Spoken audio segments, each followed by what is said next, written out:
di jalan Allah. Ini Masjid Enam Syuhada lagi dikunjungi sama Ketua Hilmi. Modal awalnya berapa Pak Yudi Pramuko? 750.000 Rp750.000 aja. Jadi ini 500 jutaan nih barang. Sekarang udah habis 310. Masya Allah, tuh udah pakai keramik, laponnya tinggal. Granit tuh kayak marmer. Tuh, Masya Allah nih, sampai juga kita ke sini. Masjid Enam Syuhada, ngapa namanya Masjid Enam Syuhada, Ya, Pak Yudi? kita mau mendokumentasikan perjuangan dakwah nama anak muda pengawal Habib Rizik Syihab itu. Masya Allah. Yang dibunuh sama orang jahat di kilometer 50. Kilometer 50 ya. Itu kan simbol memperjuangkan dakwah itu kita harus memberikan segalanya untuk Islam kan ya, untuk Masya dakwah Islam. Allah. Dan nama anak muda itulah yang sudah memberikan segalanya untuk Islam. Masya Allah. Kita Apa nanti nama pemuda itu ada juga di sini mungkin diterapkan? Mungkin namanya 6 syuhada. Enam syuhada Iya, itu, 6 syuhada dipasang di sini, 6 syuhada. Bipali, apa yang dikomentarin dari ini semua, Bipali? Masya Allah, luar biasa. Dari uang 700.000, kalau pengen ternyata bisa. Bisa. Allah kirim. Tuh, bisa. Ya, dengan Masya. dengan masuk satu gang kecil, tapi Bapak ini luar biasa. Kecil tuh. Oh, Masya Allah ya. Satu call aja. Masya Allah. Perjuangan Pak Yudi Pramuko, YouTuber sejagat paling tua. Tertua di semesta. Tertua di semesta. Masya Allah. Tukang donat. Tukang donat. Tukang donat dari Paru. Ini saya laporkan dari lapangan ini, langsung dari Masjid Enam Syuhada. Masya Allah. Dan ini dia. Dalam lihat ah. Tuh lihat tuh masjidnya, tuh imamnya di situ tuh. Malam-malam lagi kita. Masya Allah. Masih kurang nih. Atapnya katanya transfer aja dari rekeningnya di bawah terlihat. Assalamualaikum warahmatullahi wabarakatuh. Saya Yudi Pramuko, tukang donat dari Parung, YouTuber tertua di semesta. Sekarang saya mau mereaksi. Oh ya, alhamdulillah. Wassalatu wassalamu ala rasulillah. Gimana kabar penonton pesantren Ojolali di 5 benua? Semoga sehat ya. Jangan lupa di subscribe, di like, share, terus dibagikan reaksi saya. Ini saya belum lihat judulnya dari Rocky Gerung Official, kalahkan Luhut, rangkap 30 jabatan integritas Sri Mulyani sudah habis. Yang nonton berapa ini? Rocky Gerung 539 yang sedang nonton, watching now. Premier started 5 minutes ago. Baru mulai 5 menit yang lalu ya. Ini judulnya apa sih? Integritas itu apa sih? Integritas Sri Mulyani sudah habis. Integritas itu apa? Integrity, kesatuan ya. Integritas itu antara ucapan dan perbuatan itu menyatu ya. Satu kata dan satu perbuatan. Dan di sini integritas Sri Mulyani sudah habis. Ini saya jelaskan istilah integritas itu maksudnya supaya teman saya itu si Mael tukang cilok itu ngerti ya, atau si Uda tukang martabak telur yang 2000-an itu ngerti ya, atau Pak Rustam yang jual bakso cilok atau yang jual es krim cincau itu paham integritas itu. Dia nggak ngerti loh sebenarnya. Oh, aku juga nggak ngerti. Kita mulai ya, jangan serius, santai-santai hidup tidak selalu serius.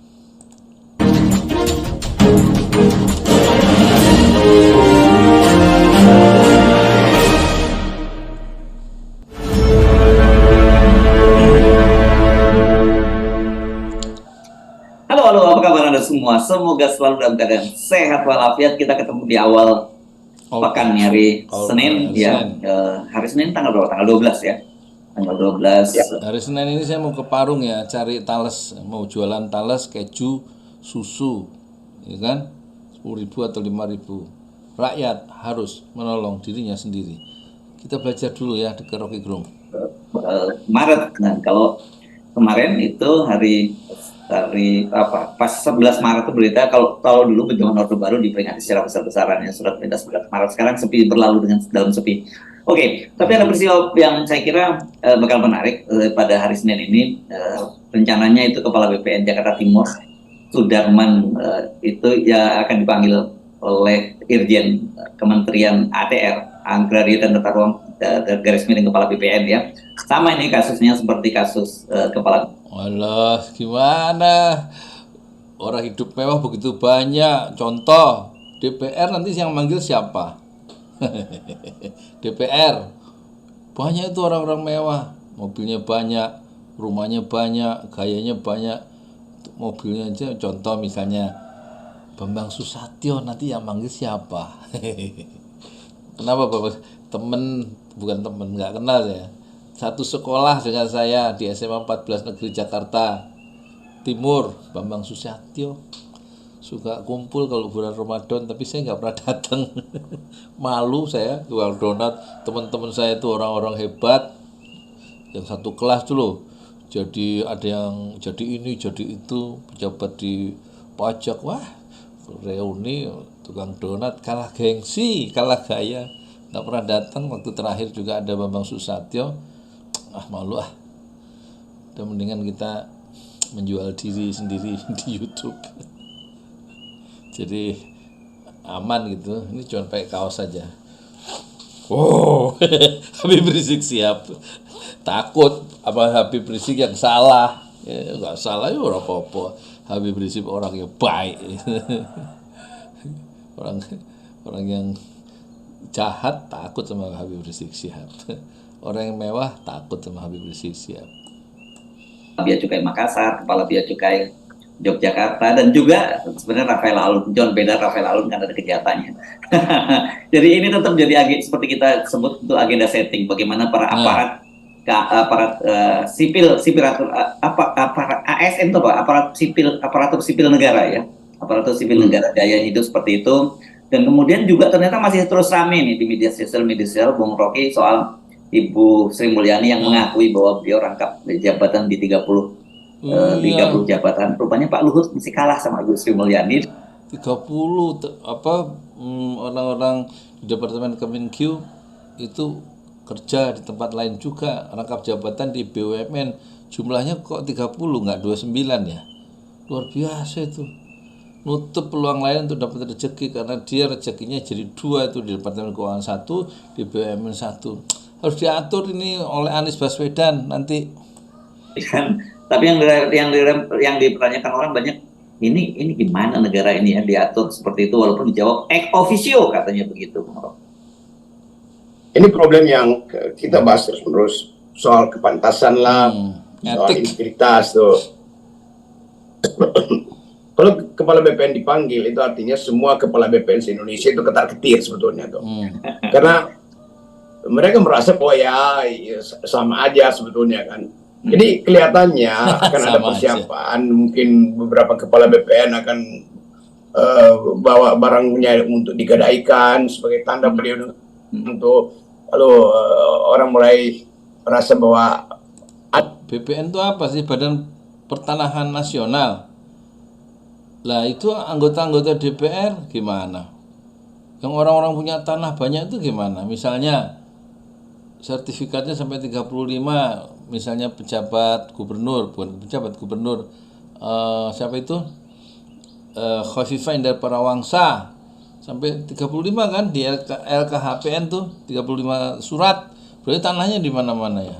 Terus Puan Maharani ada 75 suratnya. Kalau orang-orang BPN mungkin lebih banyak kali suratnya ya. Mungkin. Nggak tahu saya. Kalau saya kekayaan saya nih 242 meter. Belinya dulu 7 juta, dicicil selama setahun. Udah lunas, terus saya bangun pakai bataku 10 kali 10 rumah ini. Jadi ada sisa 66 meter di depan, ada sisa ya sedikit di depan. Di belakang 66 meter untuk anak gadis saya. Ini kekayaan saya.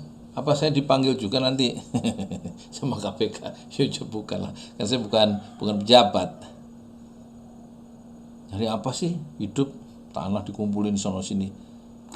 ada satu gejala. Jadi kata Rasulullah, orang yang sudah punya lembah emas, gunung-gunung ada lembahnya emas, itu sifat manusia itu akan cari lembah emas yang kedua. Setelah dapat lembah emas yang kedua, kayak Luhut gitu loh, nanti dapat lembah emas gitu ya. Nanti cari sertifikat lagi, cari tanah lagi sono, cari tanah lagi. Apa yang kata Rasulullah akhirnya orang yang tamak itu, yang rakus itu, yang greedy itu, akhirnya tanah mulutnya disumpel oleh tanah di kuburan yang ukuran 2 meter. Do you understand what I say? Ngerti ora? Maksudnya teman saya itu yang tukang cilok tuh ngerti nggak omongan saya? Baru di Indonesia itu bersih-bersih itu. Dan bersih-bersih itu tidak disebabkan keinginan Presiden Jokowi untuk memimpin hidup hemat, hidup sederhana, anti korupsi, tapi karena terbongkar kasusnya oleh satu peristiwa yang di luar dugaan yang dimulai. Ya orang Pak Jokowi dan keluarganya juga hidup mewah, bagaimana dia bisa ngomong ayo sederhana? Ya orang mencibir ya. Ini katanya sih, kata Rocky Gerung, mereka kemewahan itu terbongkar karena peristiwa yang nggak terduga, kejahatan yang mereka seperti Rafael Alun itu, karena anaknya berbuat jahat kan, menganiaya, terus terbongkar dia, iya nggak? Sama kekayaan Sambo itu terbongkar, kliknya sel-sel jaringannya terbongkar setelah dia membunuh pembunuhan berencana terhadap Brigadir Joshua. Kalau nggak ada kasus itu mungkin nggak terbongkar kemewahan Sambo dan kemewahan pejabat-pejabat yang lain tuh. Mulai dengan perkelahian antara dua anak muda dan menyebabkan itu semua akhirnya dibongkar. Tapi selalu ada hal yang nggak mungkin dilanjutkan. Misalnya kalau soal hidup sederhana itu bisa berujung pada Pak Jokowi itu. Apa?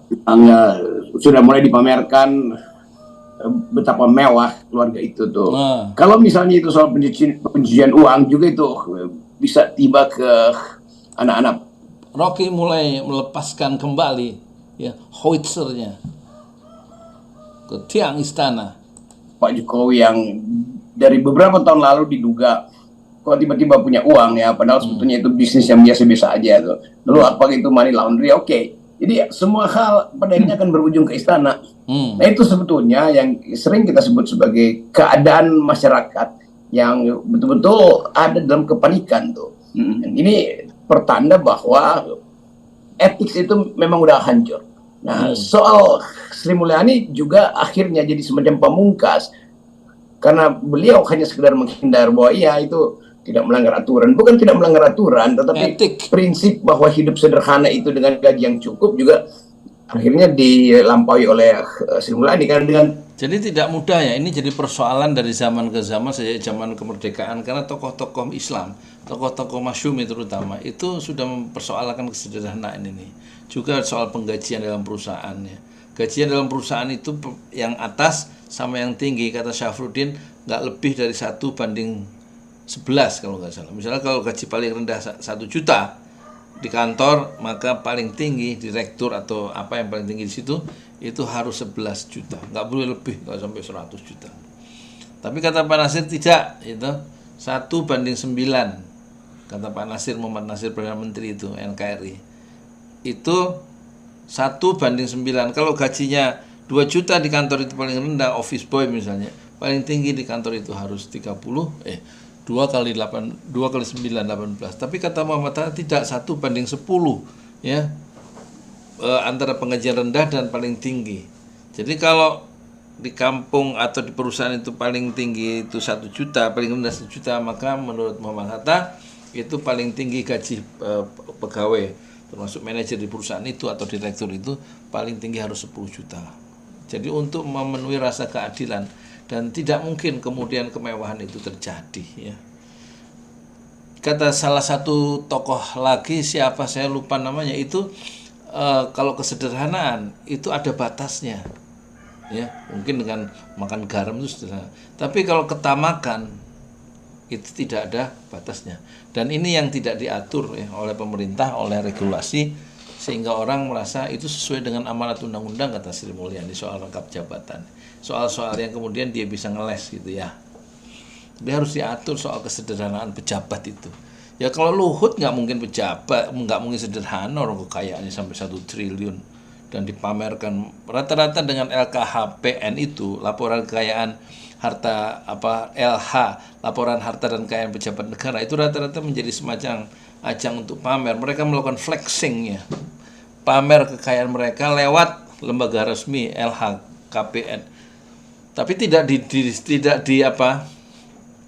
tidak ada mekanisme dari KPK untuk mempersoalkan dari mana harta yang dilaporkan itu. Tidak bisa diverifikasi, terus tidak bisa, ya memang nggak ada data, terus tidak bisa dicek soal halal haram dari harta yang dilaporkan oleh pejabat melalui LHKPN. Itu persoalannya. Data yang dimasukkan oleh para pejabat itu, ya, ke LHKPN itu langsung diterima begitu saja, tidak ada verifikasi, tidak ada pertanyaan-pertanyaan terhadap keabsahan kekayaan itu dari mana dapatnya. Ini tugas nanti pemerintahan rejim berikutnya untuk bagaimana menyederhanakan persoalan, ya, membuat pejabat itu sederhana. Kapolri Hugeng itu terkenal ucapannya, laksanakanlah tugas kalian dengan jujur pada anak buahnya di kepolisian. Dia sebagai Kapolri. Karena apa? Karena kita masih bisa makan dengan garam. Top. 30 jabatan itu pasti mau itu honor kayak atau gaji, tapi itu artinya ada kebutuhan yang terlalu greedy bagi seorang Menteri Keuangan tuh. Alasannya ya itu buat mengontrol birokrasi atau mengontrol BUMN. Oh iya, tapi kalau itu jadi semacam kebiasaan, lalu orang merasa bahwa di dalam jabatan tertentu pasti ada jabatan tambahannya, yaitu penugasan di BUMN yang gajinya gede itu. Jadi fokusnya bukan lagi pada birokrasi di mana dia bertugas, tapi pada keinginan untuk ditempatkan sebagai komisaris di BUMN. Nah itu artinya moral hasad juga dari situ. Moral hasad. Dan kita tahu kan praktek semacam itu di ASN biasa itu. Kepanitiaan itu, kepanitiaan ini dan sebagainya gitu.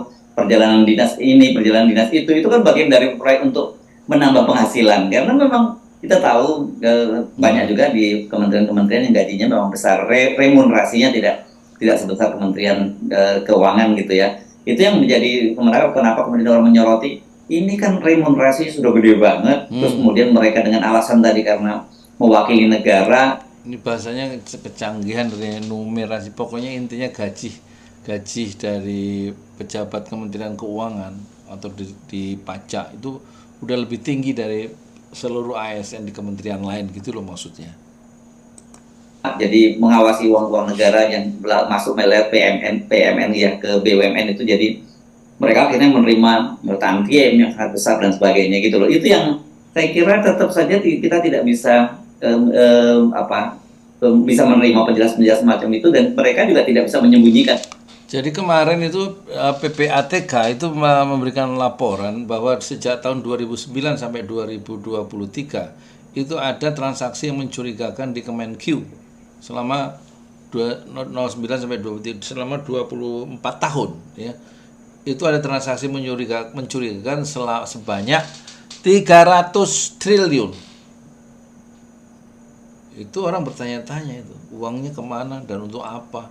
Kenapa mencurigakan transaksi? Kenapa nggak ditindak? Kenapa nggak diawasi oleh KPK atau lembaga yang berwenang lainnya? Kenapa Kemenq diam saja sebagai yang memiliki otoritas di Kemenq, menterinya maksudnya Sri Mulyani. Makanya kalau ada hashtag Sri Mulyani mundur, itu satu kekesalan ungkapan dari masyarakat terhadap tanggung jawab panjenengan itu gimana, Mbak Sri? Tanggung jawab panjenengan, ya. Nah, dari kasus rangkap jabatan pejabat-pejabat Kemenq dan juga soal laporan PPATK. PPATK itu ini Pak Rustam, tukang cilok. PPATK itu Pusat Pelaporan PPATK, analisis dan analisis transaksi keuangan PPATK. Jadi aliran-aliran dana itu semua bisa dilacak lewat PPATK itu. Satu lembaga resmi dari pemerintah itu sudah memberikan laporan ke Kemenq soal 300 triliun sejak 2009 yang tidak ditindaklanjuti itu. Yang sekarang muncul ya. Gara-gara apa? Gara-gara adanya kasus penganiayaan anak muda kepada remaja yang lain, sehingga menimbulkan terbongkarlah ya kekayaan dari orang tua yang menganiaya itu, dan kemudian terbongkarlah kasus ini ke publik. Jadi terbongkar karena kasus penganiayaan. Kalau nggak ada kasus penganiayaan, mungkin soal-soal kekayaan para pejabat-pejabat di apa di Kemenq itu nggak terbongkar ya, termasuk 300 triliun itu yang sudah dilaporkan sejak lama ke KPK. Dan sebenarnya ada motif yang dibalik itu sesungguhnya. Kalau itu sekedar untuk mengawasi, nggak perlu datang dari pejabat-pejabat Departemen Keuangan kan. Minta aja hakim-hakim yang bagus sekaligus merangkap jabatan sebagai oversight committee itu. Kan banyak hakim yang gajinya 7 juta tuh, dan nggak bisa punya jabatan lain, nggak bisa merangkap jabatan. Ya, kalau ASN paling segitu 7 juta, guru juga begitu kan ada standar gajinya itu ya. Ya kalau UMR 5 juta, 4 juta di DKI, kalau tempat lain lebih rendah lagi 2 juta. Dulu waktu saya kursus bahasa Inggris di Kampung Pare itu tahun 2019, saya tanya supir Grab di situ, gaji UMR di Kediri berapa? Kediri dijawab 1,7 juta. Cukup itu. Kata dia cukup karena biaya hidup murah. Iya sih, pecel 5.000 aja setinggi Gunung Semeru. Waktu saya sarapan di Pare, kota Kampung Inggris dulu. Jadi coba hidup dengan 1,7 juta tahun 2019 cukup, kata supir Grab yang orang Kediri asli. Tapi dia cari duit lewat Grab, aman, nyaman karena hidup di Kediri. Dapat lumayan 200 katanya. Waktu zaman Covid itu loh. Tapi kalau di Jakarta nggak mungkin bisa hidup dengan, ya begitu dah. Tuh karena harus periksa kasus, ratusan kasus setiap minggu tuh. Jadi ada ketidakadilan antara para penegak keadilan itu hakim-hakim muda ini yang sebetulnya mereka dibebani kasus yang sangat besar, termasuk kasus untuk periksa pejabat-pejabat Departemen Keuangan itu. Khususnya mereka yang dikasih kesempatan untuk jadi komisaris saja kan, karena nggak ada hubungannya dengan kasus. Kalau bisa diatur tuh hakim di daerah yang mengandung ekstraktif jangan jadi komisaris BUMN di bidang tambang misalnya, kan gampang tuh. Jadi Sri Mulyani juga ini berpikirnya terlalu teknokratik. Seolah-olah seluruh BUMN hanya bisa diawasi oleh pejabat Departemen Keuangan tuh, karena itu adalah bagian dari saham negara tuh. Tapi udah jadi semacam keinginan bahwa setiap pejabat BUMN memang mengincar komisaris di BUMN besar kan. Jadi pejabat-pejabat Departemen Keuangan selalu datang dengan usulan supaya dia naik pangkat, sekaligus dengan kenaikan pangkat itu jabatan dia bertambah tuh. Dan contoh Sri Mulyani punya 30 jabatan juga gila tuh. Karena nggak mungkin dia bisa kontrol semua hal walaupun dia ini Sri Mulyani punya rangkap 30 jabatan itu maksudnya apa ya? Apa saya kurang baca ya? Kalau pejabat keuangan Kemenq itu punya rangkap jabatan menjadi pejabat di BUMN itu ada 30 orang pegawai ya dari Kemenq, 29 orang, 29 yang punya rangkap jabatan 29 orang. Ini rangkap jabatan 30 bukan 29 nih. Apakah saya kurang baca kayaknya. Ini mungkin jabatan yang dirangkap oleh Sri Mulyani secara personal ya, sebagai menteri. Dia merangkap juga ini sebagai komisaris ya dia pribadi mungkin ya. Kalau yang Kementerian Keuangan itu kan satu orang terus dapat jabatan baru lagi di BUMN dan jumlahnya itu ada 30 pegawai, 29 pegawai. Kalau ini satu orang Sri Mulyani maksudnya punya jabatan 30 di tempat lain. Saya nggak tahu ya. Ya mungkin nanti pembaca bisa ngoreksi saya. Anggap sebagai ex officio. Kalau ex officio nggak bisa kontrol, ya jangan diterima dong. Jadi ini buktinya bahwa Sri Mulyani juga gagal untuk mempertahankan integritasnya. Gagal. Ini sesakti apa ya kira-kira orang seperti Ibu Sri Mulyani ini? Kan kita dulu aja terkaget-kaget. Pak, saya Rocky Gerung dari kemarin gini ya, berarti dia lagi flu ya. Terus yang ngobatin siapa ya? Harusnya istrinya ya. Ketika Pak Luhut mengumumkan sendiri di DPR bahwa dia itu punya jabatan waktu itu ya, dihitung-hitung jabatan dan penugasan. Saya kira sama dengan Ibu Sri Mulyani, 27 orang ngomong gitu. Sekarang Ibu Sri Mulyani mengakui sendiri bahwa dia punya 30 jabatan. Saya membaca. Ya kalau Luhut kan 27 ya, rangkap jabatan di mana-mana. Tapi kalau Sri Mulyani 30 berarti per orang nih. Ya, kalau menurut penjelasan Hersu benar. Ya tah, gitu tah. Mas Hersu benar ya omongan saya. Ya kan ada dua kemungkinan. Satu, ketika Ibu Sri Mulyani menjalankan semua posisinya itu, yang 30 itu, beliau akan kehabisan waktu, tidak punya memikirkan Kementerian Keuangan karena terlalu banyak jabatan, atau sebaliknya yang 30 itu sama semua sebenarnya itu jadi betul-betul hanya pro forma saja, tidak mungkin beliau menjalankan tugasnya dengan baik. Ya itu pro forma tuh, tapi dengan honor yang bukan pro forma. Lebih baik sebetulnya Pak Luhut. B.J. Habibie itu dia juga membawahi 30 perusahaan ya, merangkap jabatan atau apa istilahnya ya, 30 perusahaan. Tapi dia ya nggak tahu lah ya, nanti bahasannya lain kok. Karena Pak Luhut kan menteri koordinator yang membawahi menteri-menteri teknis. Jadi tambahan jabatan pada dia itu ya mungkin biasa aja tuh. Karena dia bukan menteri teknis. Kalau Ibu Sri Mulyani kan menteri teknis yang 24 jam mesti memantau kas negara tuh. Luhut memang 24 jam juga lakukan hal yang bermacam-macam. Tapi dia bukan menteri teknis tuh. Jadi kalau dibandingkan misalnya lebih jujur Pak Luhut tuh. Dia langsung dapat penugasan presiden. Apa? Lebih jujur Pak Luhut? Ya tidak sesederhana itu dong membandingkannya. Terus mengambil kesimpulan lebih jujur Pak Luhut. Pak Luhut tuh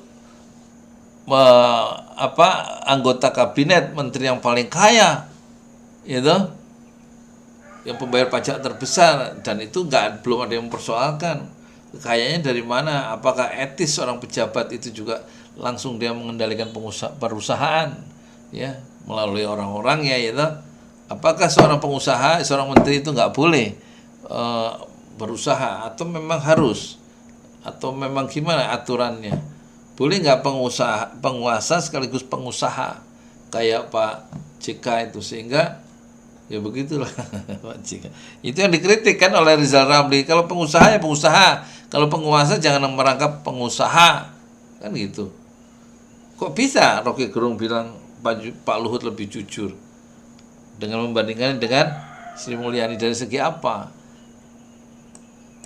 Dia membutuhkan keahlian dia di beragam aktivitas. Tapi Sri Mulyani tidak boleh karena dia fokus pada ngurus keuangan negara. Bagaimana kalau dia lagi rapat tiba-tiba harga dolar volatilitasnya tinggi sekali, dia tinggalkan rapatnya strategis, itu artinya dia membiarkan rapat yang juga sama pentingnya karena dia mesti ngurus harga dolar misalnya, karena diminta koordinasi dengan Bank Indonesia tuh. Jadi hal-hal semacam ini bukan alasan untuk menghindar tuh. Bahwa itu udah dulu ya, saya mau ke pasar mau beli ini talas, saya mau jualan talas keju susu campur itu apa, talas rebus maksudnya, nyari di mana ya. Udah ya, penonton diteruskan sendiri ya. Mungkin bagus kalahkan Luhut rangkap 30 jabatan, integritas Sri Mulyani sudah habis, yang nonton 162 ya. Baru 30 menit yang lalu. Terusin ya, saya mau ini dulu, mau ke pasar Ciputat. Assalamualaikum warahmatullahi wabarakatuh.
Out of your mouth you wish you were someone